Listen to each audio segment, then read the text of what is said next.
నమస్కారం, మీరు చూస్తున్నారు HN9 టీవీ. కడప జిల్లా బ్రహ్మంగారి మఠం మండల వాసి ఏలూరు శాసనసభ్యులుగా ఎన్నికైన తర్వాత మొట్టమొదటిసారిగా సొంత మండలానికి విచ్చేసిన పుట్టా మహేష్ యాదవ్, మైదుకూరు శాసనసభ్యులు పుట్టా సుధాకర్ యాదవ్, బద్వేల్ నియోజకవర్గ బాధ్యుడు నితీష్ రెడ్డికి మండలంలోని 5 రోడ్ల కూడలనందు బాణాసంచా పేల్చి వారికి గజమాలను క్రేన్తో వేసి అభిమానులు అభిమానం చాటుకున్నారు. అనంతరం ముందుగా జగద్గురు శ్రీ మధ్విరాట్ పోతులూరి వీరబ్రహ్మేంద్ర స్వాముల వారిని మరియు జగన్మాత ఈశ్వరి మహాదేవిని దర్శించుకుని ప్రత్యేక పూజలు నిర్వహించారు. వీరికి బ్రహ్మంగారి మఠం పర్సన్ శంకర్ బాలాజీ, మేనేజర్ ఈశ్వరయ్యచారి పూలమాలలు వేసి ఆహ్వానించారు. అనంతరం బ్రహ్మసాగర్ ఎడమ కాలువ గేట్లను ఇరిగేషన్ అధికారుల సమక్షంలో తెరిచి 400 క్యూసెక్కుల నీటిని ఆయకట్టుకు వదిలారు. ఈ సందర్భంగా వారు మాట్లాడుతూ రాష్ట్రంలో అన్ని ప్రాజెక్టులను నీటితో నింపడం జరిగిందని, రాష్ట్రంలో రైతులు ఆనందంగా ఉంటే రాష్ట్రం పచ్చగా ఉంటుందని అన్నారు. గత ప్రభుత్వం చేసిన అవినీతి అక్రమాలను ఉపేక్షించేదే లేదని, తప్పులు ఎక్కడ జరిగినా అడ్డుకుంటామని అన్నారు. ఈ కార్యక్రమంలో ACS ఛానల్ చైర్మన్ రాగిమాను ప్రతాప్, బ్రహ్మంగారి మఠం మండల అధ్యక్షుడు చెన్నుపల్లి సుబ్బారెడ్డి, మండల నాయకులు జయరాం రెడ్డి, సాంబశివారెడ్డి, SR శ్రీనివాసులరెడ్డి, పోలిరెడ్డి మస్తానయ్య, మల్లికార్జున్ రెడ్డి, సుధాకర్, బోల శ్రీనివాసులు, పూజారి శివనరసింహులు, కల్లూరి మస్తాన్, మండల నాయకులు, కార్యకర్తలు పాల్గొన్నారు. సమర్పయామి. ఓం గౌరీ మాయసనాయ దక్షదేవతి దేవతి సాసిదిష్టదష్టావధినాపది భవిష్యేహి సహస్రామి ధ్యానం సమర్పయామి. ఆజమే వరక్తం శేషస్వామి వస్త్రశక్తిమూర్తి శ్రీ మహాశివరమాత్మయాం గౌతమనస్యాం ఒక డిపార్ట్మెంట్ ఇంకా ఉన్నాయి సార్, అన్నీ ఉన్నాయి.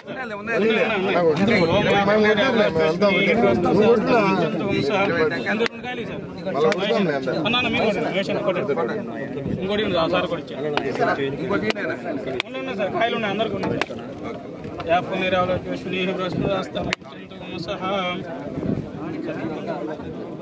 చాలమ్మా చూపించారు సార్.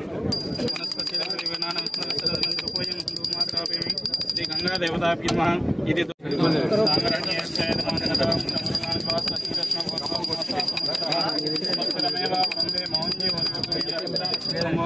చిత్రం శ్రీ గంగా దేవతాభ్య జయ నమో పార్వతీ పదయ హర మహాదేవ్.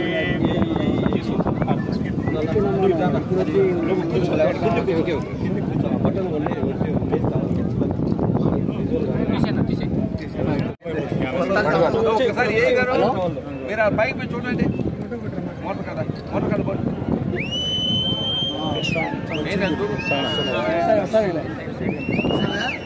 చిన్నగా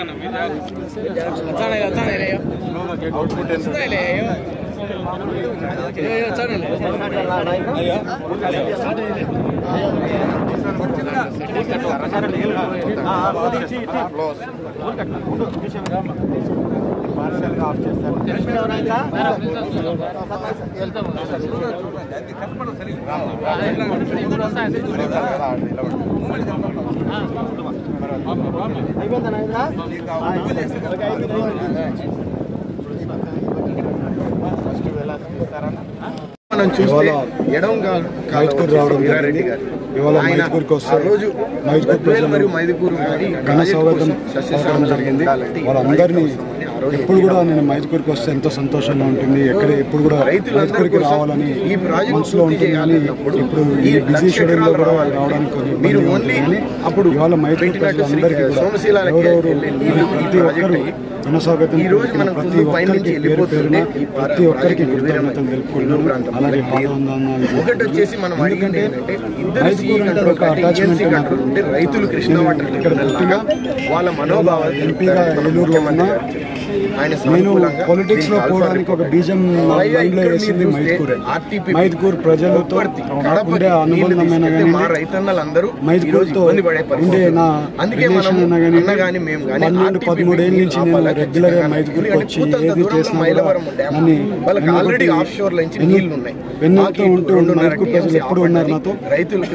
ఎప్పుడు కూడా మైదుకూరు ప్రజలు ఎప్పుడు మర్చిపోను వాళ్ళందరికీ తెలుపుకుంటూ, అలాగే ఇవాళ తెలుగుగంగ ప్రాజెక్ట్ గేట్ లోకి వెళ్ళడానికి వచ్చి ఎమ్మెల్యే కూడా ఇవాళ పూర్తి చేయాల్సిన రైతులకి పెద్దపీయడానికి పనిచేస్తున్నారు. ఈ రోజు ఎండిపోయే పరిస్థితులు రైతులు ఇక్కడ పట్టించుకుని నాదులు లేడు. ఇప్పుడు కూడా రైతులు ఇవాళ మనము రైతులకి చెరువులు నింపడం కానివ్వండి, అలాగే ఇవాళ వాటర్ రిలీజ్ చేయడం కానివ్వండి, కెనాలలో కొన్ని డ్యామేజ్లు ఉండేవి కరెక్షన్ చేసుకునేదైనా కానివ్వండి, గేట్స్ కరెక్షన్ చేసుకోవడమైనా కానివ్వండి.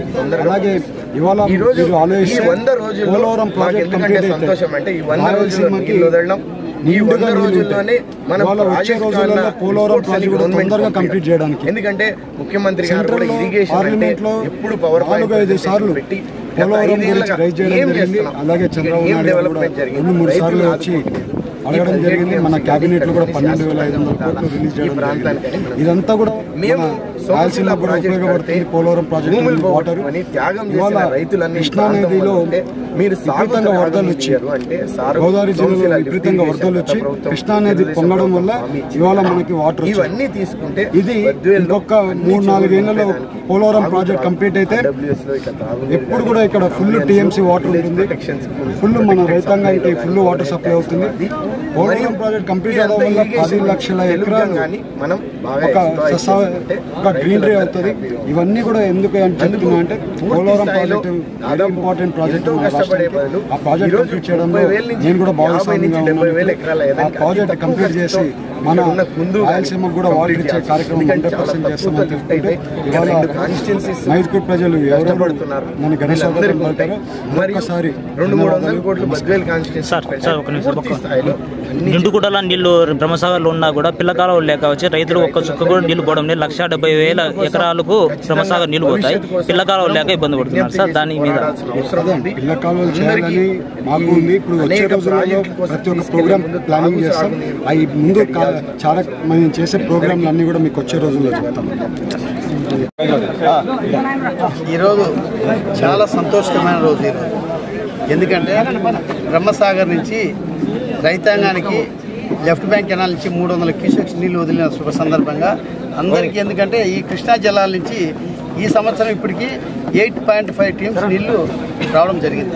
ఇంకా 14 టీమ్స్ నీళ్ళు వచ్చేస్తే కనుక అన్ని చెరువులు అన్ని డ్యాములు నిండిపోతాయి. దానికి ప్రణాళిక వేసుకొని నవంబర్ ఎండింగ్ కల్లా ఖచ్చితంగా ఈ 14 టీమ్స్ నీళ్ళు తీసుకొచ్చడానికి మా నాయకుడు చంద్రబాబు నాయుడు మాకు ఆదేశించి చెప్పారు. అధికారులు కూడా చెప్పడం జరిగింది. ఖచ్చితంగా దాని ప్రణాళికతో ముందుకు పోతున్నాం. ఇవన్నీ జరగాలంటే ఇంతకుముందు కష్టపడితే ఫలితం ఉంటున్న దానికి 2014-2019లో మేము 0-18 కిలోమీటర్లో ఆ రోజు కష్టపడి 300 కోట్లు ఫండ్స్ తీసుకొచ్చి లైనింగ్ చేసిన దానివల్ల ఈరోజు 5,000 క్యూసెక్స్ నీళ్ళు వదులుతాను. లేకుంటే ఎన్ని వదిలేవాళ్ళు ఇంతకుముందు 3,500 క్యూసెక్స్ ఎక్కువ వదిలేవాళ్ళు కాదు, వదిలితే బ్రీచ్ అయిపోయేది. అటువంటి పరిస్థితుల్లో మేము ఈయన గమనించి అప్పుడున్నటువంటి ఇరిగేషన్ మినిస్టర్ దేవినేని ఉమా గారు ఇక్కడి నుంచే డైరెక్ట్ కెనాల్ పైన పిలిచిపోయి దీని సమస్యని చెప్పిన తర్వాత ఆయన ఇమీడియట్ 300 కోట్లు ఆ రోజు చంద్రబాబు నాయుడు గారు ప్లస్ దేవినేని ఉమా గారు మాకు 300 కోట్లు శాంక్షన్ చేసి ఆ రోజు వర్క్ చేసిన దానివల్ల ఈరోజు 5,200 క్యూసెక్స్ నీళ్ళు వదిలాం. అది వదిలిన దానివల్ల ఈరోజు 8.5 టీమ్స్ నీళ్ళు ఇక్కడికి వచ్చాయి. ఇంకా 14 టీమ్స్ నీళ్ళు వస్తాయి. ఖచ్చితంగా దానికి ప్రతి రైతాంగానికి ఇంకా డిస్ట్రిబ్యూటర్స్ ఉన్నాయి. ఇక్కడ మన బ్రహ్మంగారి మఠం మండలంలో డిస్ట్రిబ్యూటర్స్ కెనాల్ సరిగా ఇరిగేటెడ్ కావడంలే. దానికోసం మన ప్రభుత్వం వచ్చిన తక్షణమే ఇమీడియట్గా మీటింగ్ పెట్టి ఆల్ సీస్ అధికారులందరూ కూర్చోబెట్టి మీటింగ్ పెడితే దీనికి ఒక స్పెషల్గా సర్వే చేపిస్తున్నారు. అప్పుడు సర్వే చేయడము ఒక రకము, కెనాల్ పోయింది ఒక రకమైంది. ఇప్పుడు సర్వే చేసి ప్రతి ఎకరాకి నీళ్ళు అందించేకి ఏ రకమైతే అందించేక వీలవుతుంది అది సర్వే చేస్తున్నారు. ఆ సర్వే అయిపోయిన తక్షణమే కలెక్టర్ దృష్టి కూడా మనం తీసుకుపోతే అటువంటి డిస్ట్రిబ్యూటర్స్ కెనాల్కి కావాల్సిన ఫండ్స్ మేము ఇస్తామని చెప్పారు. సుమారు 10 కోట్లు అలాట్ చేస్తానని కూడా కలెక్టర్ గారు చెప్పడం జరిగింది. డిఎంఎఫ్ ఫండ్లు మేము ఇస్తాం, మీరు చేయాలని చెప్పడం జరిగింది. దానికి సిఈ గారు కూడా ఎస్టిమేట్ తయారు చేయాలి. ఇంకా మన డ్యామ్ తొందరగా నిండాలంటే ఇంకా లీకేజ్ ఎక్కువ ఉంది. దానికోసం అది డిపార్ట్మెంట్కు ఆల్రెడీ వర్క్స్ ఇంత కావాలని ఎస్టిమేట్ తయారు చేసి డిపార్ట్మెంట్ పంపించడం జరిగింది. అవి కూడా శాంక్షన్ అయిపోతే మన నీళ్ళు ఎక్కడ లీక్ కాకుండా ఇప్పుడు దారిమై మనం 5,000-2,000 క్యూసెక్స్ నీళ్ళు అక్కడ వదిలినా మన డ్యామ్లకి 2,000 వస్తున్నాయి. ఇంకా 3,000 క్యూసెక్స్ నీళ్ళు బయట లీక్ అవుతున్నాయి. దాంట్లో కొన్ని చెరువులు నింపడంలో కొన్ని అవుతుంది. కాబట్టి అది కూడా పరిష్కారం నీళ్ళు పోకుండా చేసేదానికి ఒక ప్రణాళిక మాదిరి ఎస్టిమేట్ తయారు చేసాము. దాని మీద అది కూడా అయితే ఖచ్చితంగా మా ఆశయం అంటే రైతాంగానికి ప్రతి ఎకరాకు నీళ్ళు అందించాలి. ఈ రైతులకు ఇంకా కొన్ని సమస్యలు చెప్పారు. ఎందుకంటే ఊర్లలో దాటుకోవాలంటే బ్రిడ్జిలు కావాలని చెప్పి అడిగారు. ఆ బ్రిడ్జిలు కూడా కట్టమని చెప్పి సిఈ గారికి ఇన్స్ట్రక్షన్ ఇవ్వడం జరిగింది. అది కూడా 7 బ్రిడ్జిలు కావాలంటే దానికి కూడా ఇన్స్ట్రక్షన్ ఇచ్చి దానికి కూడా ఎస్టిమేట్ తయారు చేస్తున్నారు. ఈరోజు లెఫ్ట్ బ్యాంక్ కెనాల్కు 300 క్యూసెక్స్, రైట్ బ్యాంక్ కెనాల్ కూడా ఇంకొక 100 క్యూసెక్స్ నీళ్ళు వదిలేని కూడా సిఈ గారికి చెప్పడం జరిగింది. దానికి కూడా 100 క్యూసెక్స్ నీళ్ళు వదులుతారు. మాకు ఎప్పుడు కావాల్సింటే అప్పుడు సిఈ గారు కానీ ఎస్సీ గారు కానీ ఫలానా రైతులకు నీళ్ళు లేవంటే ఇమీడియట్గా ఫోన్ చేసేసి నీళ్ళు వదులుతాను. నిజంగా అధికారులు బాగా పనిచేస్తున్నారు. ఇంతకుముందు ఉన్నటువంటి ప్రభుత్వంలో ఇక్కడ ఉన్నటువంటి గేట్ రిపేర్ చేసేందుకు 2-3 లక్షలు ఖర్చు పెట్టేందుకు కూడా యోగ్యత లేకుండా అది చేయకుండా నిలబెట్టేసిండు. మా ప్రభుత్వం వచ్చేసి ఇమీడియట్గా దానికి గేట్లు తయారు చేసి ఈరోజు నీళ్లు వదలడం జరిగింది. అంటే 2-3 లక్షలు కూడా వాళ్ళు చేయలేని పరిస్థితి వచ్చింది. అప్పుడు డయాఫార్మ్ వాళ్ళు కట్టారు, సుమారు 60 కోట్లు పెట్టి డయాఫార్మ్ కట్టారు. ఈ డయాఫార్మ్ వాళ్ళు కట్టిన తర్వాత మనకు నీళ్లు స్టోరేజ్ ఎక్కడ లీకేజ్ కాకుండా నిలబడతాయి. ఈ సంవత్సరం నీళ్లు నిలబెట్టిన తర్వాత ఎట్లా ఉంటాయి అనేది కూడా పరిశీలిస్తాం. ప్రతి ఒక్కరికి కూడా చెప్పేది ఒకటే, రైతాంగాన్ని ఆదుకోవడం మా ఆశయం. మాకు ఈ 100 రోజులు అయింది ఇప్పటికీ మా ప్రభుత్వం వచ్చి. 100 రోజుల తర్వాత మంచి శుభ పరిణామం. కరెక్ట్ టైంలో రైతులంతా మంచి పంటలు వేసుకున్నారు. మన మైదుకూరు నియోజకవర్గం సరైన టైంలో పంటలు వేసుకొని కేసీ కెనాల్ సరైన టైంలో నీళ్ళు ఇచ్చాం. అదే రకంగా చెరువులకు మంచి టైంలో నీళ్లు పెట్టాం. అంతా గ్రౌండ్ వాటర్ పెరిగింది. డ్రింకింగ్ వాటర్ కూడా చాలా సమస్య ఉంది లాస్ట్ ఇయర్ అంతా. అందుకోసం నీళ్ళు కూడా చెరువులకు పెట్టిన దానివల్ల మైదుకూరు మున్సిపాలిటీగా నీళ్లు లేకుండా చాలా ఇబ్బంది పడేవాళ్ళు. వర్షాలు తక్కువ వచ్చినా కూడా ఇప్పుడు అన్ని సస్యశ్యామలుగా ఉన్నాయి. ఇవన్నీ జరిగిందంటే వెనకాల మనకు కష్టపడింది. అదే రకంగా పోలవరం ప్రాజెక్టు కంప్లీట్ అయితే మన కృష్ణా జలాల వాటర్ ఇంకా వాడుకునే మనకు అవకాశం ఉంటుంది. ఖచ్చితంగా అవి కంప్లీట్ చేస్తారు మన నాయకుడు. మా బ్రహ్మంగారి మఠం మండలం అదే బద్వేల్ నియోజకవర్గానికి కూడా నీళ్లు శాశ్వతంగా ఇచ్చి అక్కడ కూడా ఇంకా చాలా సమస్యలు ఉన్నాయి. అవి కూడా సీఎం దృష్టికి తీసుకుపోయి ఇక్కడి నుంచి ఇంకొకటి ముఖ్యంగా కొప్పర్తికి ఇక్కడి నుంచి నీళ్ళు తీసుకుపోతారు, ఎంపీటీసీకి ఇక్కడి నుంచి నీళ్ళు తీసుకు ఎన్టీపీసీకి ఇక్కడి నుంచి ధర్మతకు నీళ్ళు తీసుకుపోతారు. ఇవన్నీ అరికట్టాలని చెప్పి మేము చంద్రబాబు దృష్టికి తీసుకుపోతున్నాము. ఎందుకంటే పక్కనే మైలవరం డ్యామ్ ఉంది. మైలవరం దగ్గర వాళ్ళు అక్కడ నీళ్ళు కూడా వేస్ట్ ఉన్నాయి. అక్కడ సుమారుగా ఇప్పుడు గండికోట్లో 20 టీమ్స్ నీళ్ళు పెట్టారు. అక్కడ ఇరిగేటెడే లేదు. ఇక్కడే మనకి ఇరిగేటెడ్ ఉంది, నీళ్ళు రావడంలే. అక్కడ అవకాశం నీళ్ళు వచ్చాయి. అది మా నాయకుని దృష్టికి తీసుకుపోయి ఖచ్చితంగా దీన్ని నిలబెట్టడానికి మేము ప్రయత్నం చేసి మన నీళ్లు మనకుంటే వాళ్ళు కావాల్సిన అవసరం ఉంటే అక్కడి నుంచి తీసుకోమని చెప్పి ప్రయత్నం చేస్తామని చెప్పి ఈ సందర్భంగా తెలియజేసుకుంటాం. సార్, బ్రహ్మసాగర్ లీకేజ్ పనులు చేశారు, మళ్ళీ లీకేజ్ అవుతున్నాయి. 14 టీఎంసీలు దాటితే లీకేజ్ అవుతున్నాయి. ఇప్పుడు మళ్ళా లీకేజ్ వచ్చే దాని మీద ఏమి యాక్షన్ తీసుకోవాలో ఖచ్చితంగా తీసుకుంటాం. ఎందుకంటే మన లీకేజ్ కాకూడదనే కదా మన డయాఫారం కట్టింది. మళ్ళీ లీకేజ్ అయితే దాని మీద ఏం కడతారు. ఇప్పుడు అధికారులు ఉంటారు, దాని మీద ఏం కావాలో ఏం వాళ్ళ మీద కాంట్రాక్ట్ మీద యాక్షన్ తీసుకుంటాం. ఖచ్చితంగా దాని నీళ్లు లీకేజ్ కాకుండా అరికెట్టే బాధ్యత మాది, ప్లస్ మా సిఈ గారిది. నీళ్లు పెట్టిన తర్వాత ఎక్కడ లీక్ అయితే చూసి దాని మీద ఏమి యాక్షన్ తీసుకుంటాం. సార్, పిల్లకాలంలో అన్ని పూడికలు ఉన్నాయండి సార్, చెట్లు అన్ని నీళ్లు చక్కగా రావని అందరూ ప్రజలు అంటాను సార్. అందుకని ఈ సంవత్సరం ఏంటంటే ఉన్నటువంటి ఇప్పుడు ఎందుకు నీళ్లు వదులుతాము, ఇప్పుడు తీసేం కాదు. నెక్స్ట్ ఇయర్ కల్లా నేను ఒకటే హామీ చెప్తున్నా. నెక్స్ట్ ఇయర్కి అధికారులు చెప్పేది ఏంటంటే నెక్స్ట్ ఇయర్ ఈ సంవత్సరం నీళ్ళు వదిలిన తర్వాత నెక్స్ట్ ఇయర్ ఎక్కడికైనా డిస్ట్రిబ్యూటర్లలో ఈ మామూలుగా ఇప్పుడు ఎన్ఆర్జీఎస్ ఇది మామూలుగా ఈ ఊళ్ళలో పనిచేస్తుంది ఉపాధి హామీ పనిచేస్తారు కదా.